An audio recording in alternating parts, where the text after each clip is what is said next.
Hey guys, thanks for watching. This is a crash tutorial video on how to slate on a movie set, and I have a link in the description for a video that is much longer, much more thorough. You should definitely check out. But for the time being, these are the bare bones basics that you need to know. In spite of everything that you see on the slate, the purpose for slating is actually very simple. It is simply so that the editor can take the video footage and the sound files and match them up so that they play in sync. Hence the term sync. So this is basically what it's going to look like when the slate is filled out. You have the name of the production at the top, you have your roll, your scene, and your take. Here you have the name of the director, name of your director of photography and or camera operator. A lot of times it's the same person. Your date, and then some information here. You can either circle whichever one applies if you're shooting day or night, interior, exterior, MOS, or sync, or what I like to do is take a piece of tape and just cover over the one that does not apply.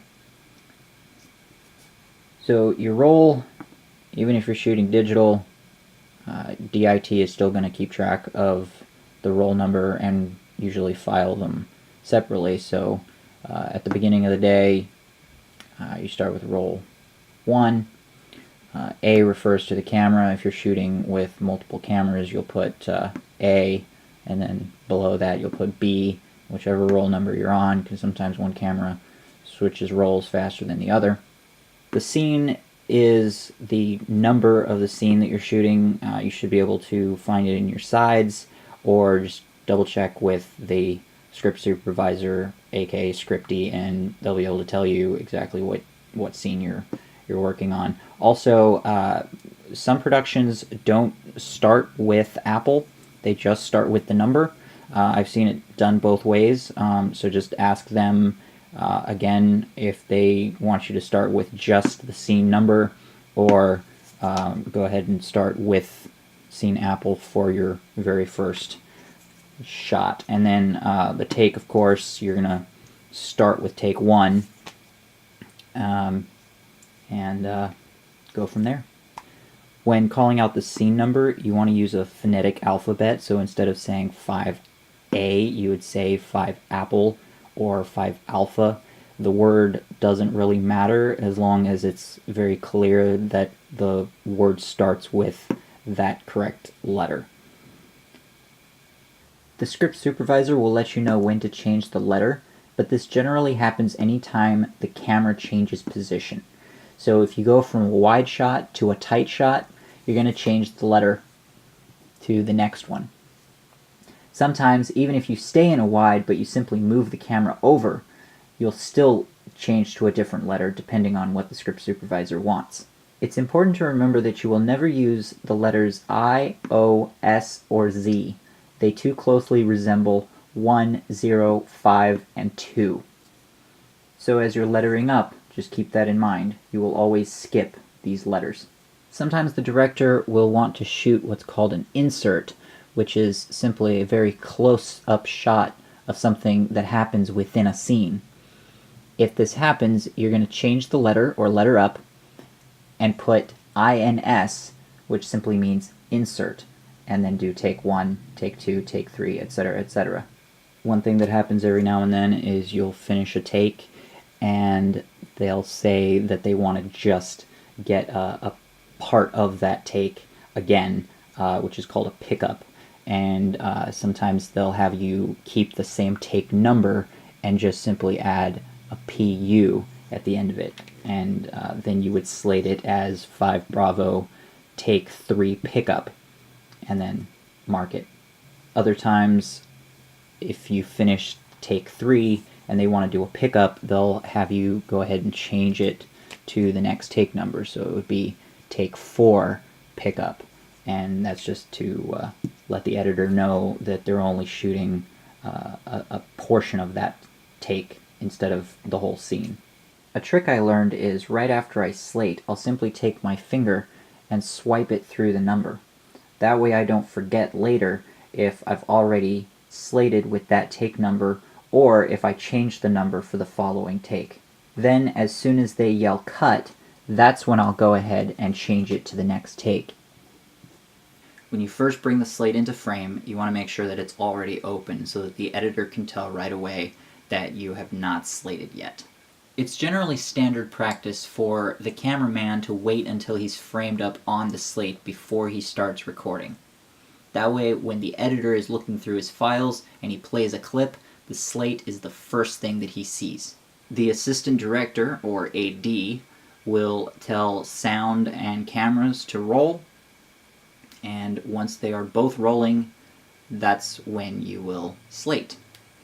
Simply call out the scene number and the letter, if there is one, using the phonetic alphabet, and the take number, and then you'd say marker and then slate. And the reason you say marker right before slating is so that when the editor is listening to it, he knows that right after you say marker, that's when he can expect to hear the sound. So if I was slating this scene, I would say scene 5 apple, take 1, marker. And that's it. Sometimes the boom operator will call out the scene and the take number as soon as sound starts rolling, so that the editor hears that as soon as he starts playing any given take. If you notice this happening, check with the script supervisor to see if you need to call it out again when you go to slate. Oftentimes, it's enough to just say marker and close the clapboard. When you're slating, you want to keep the bottom part as still as possible so that the top piece is the only part that's moving. Then, after you slate, you want to keep it there for just an extra split second before lowering the slate out of frame. The reason for that is it removes any unnecessary motion blur so that the editor can clearly see the exact moment of impact. When determining how loud the clap should be, remember that it needs to be loud enough for the editor to clearly distinguish it from all the other noises in the room. This means that you will need to adjust the volume of your voice and the slate depending on the circumstances. Sometimes you have to slate very close to an actor's face. In these situations, instead of saying marker, you would say soft sticks, and you'll close the slate a lot more gently so as not to hurt the actor's ears. They'll thank you later. When it comes to how far away from the camera you should be, that really depends on the camera operator and where they want you to stand. A good rule of thumb, though, is if you know what millimeter lens you're shooting on, you take that number and divide it by 10, and that's the number of feet away from the lens that you should be. So, for example, right now I'm shooting on a 24 millimeter lens.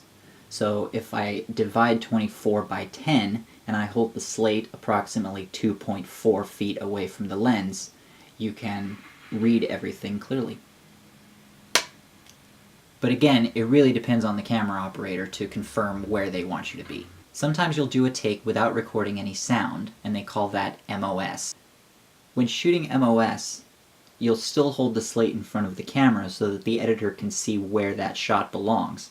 But you'll put your fingers through the clapper so that he can see that you will not be slating, and he knows that there's no audio file that he needs to go look for to match this shot.